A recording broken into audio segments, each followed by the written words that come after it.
অনুরাগের ছোঁয়া আজকের পর্বে আমরা দেখব দীপা ও রূপার মধ্যবর্তী সম্পর্ক। দীপা এই ধারাবাহিকের মূল নারী চরিত্র। সে একজন আত্মসম্মানী, সহানুভূতিশীল এবং সংগ্রামী নারী। সুরজ্জোর সঙ্গে তার প্রেম এবং পরবর্তীতে বিয়ে হয়, তবে সমাজ ও পারিবারিক চাপে তাদের সম্পর্কে নানা জটিলতার মধ্যে পড়ে। দীপা মা হওয়ার পরেও তার জীবন সহজ হয়নি, তাকে একা হাতে মেয়েকে বড় করতে হয়। রূপা ও সুরজ্জোর মেয়ে। ছোট থেকেই সে মা দীপার আদর্শে বড় হয়েছে।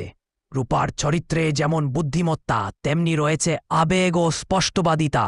রূপা মায়ের প্রতি গভীর ভালোবাসা পোষণ করে এবং বাবার সুরজ্জোর অনুপস্থিতি বা দূরত্ব নিয়ে তার মনেও প্রশ্ন তৈরি হয়।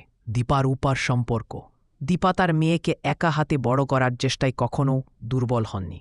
মা মেয়ের মধ্যকার সম্পর্ক অনেকটা বন্ধুত্বের মতো, তারা একে অপরের সবচেয়ে বড় ভরসা। কিন্তু পরিস্থিতি যখন সুরজ্জো ও তার পরিবারকে ঘিরে নতুন নাটক তৈরি করে, তখন রূপার জীবনেও পরিবর্তন আসে। কখনো কখনো রূপা মায়ের কষ্ট বোঝে না বা বাবার সঙ্গে থাকার ইচ্ছা প্রকাশ করে, যা দীপাকে আঘাত দেয়।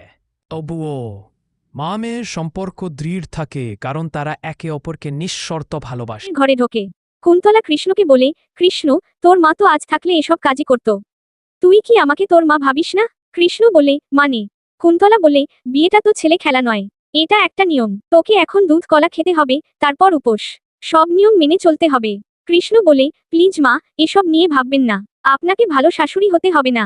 আমি ঠিক আছি। বন্ধুরা, আজকের অনুরাগের ছোঁয়া পর্বটি অনেক ইন্টারেস্টিং হতে চলেছে। সূর্য কি পারবে সোনাকে তাদের হাত থেকে বাঁচাতে, এবং কুন্তলা কি মেনে নিবে কৃষ্ণ আর রূপার বিয়ে?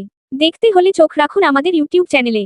আমাদের চ্যানেলে নতুন হয়ে থাকলে অবশ্যই সাবস্ক্রাইব করবেন। সকলকে ধন্যবাদ।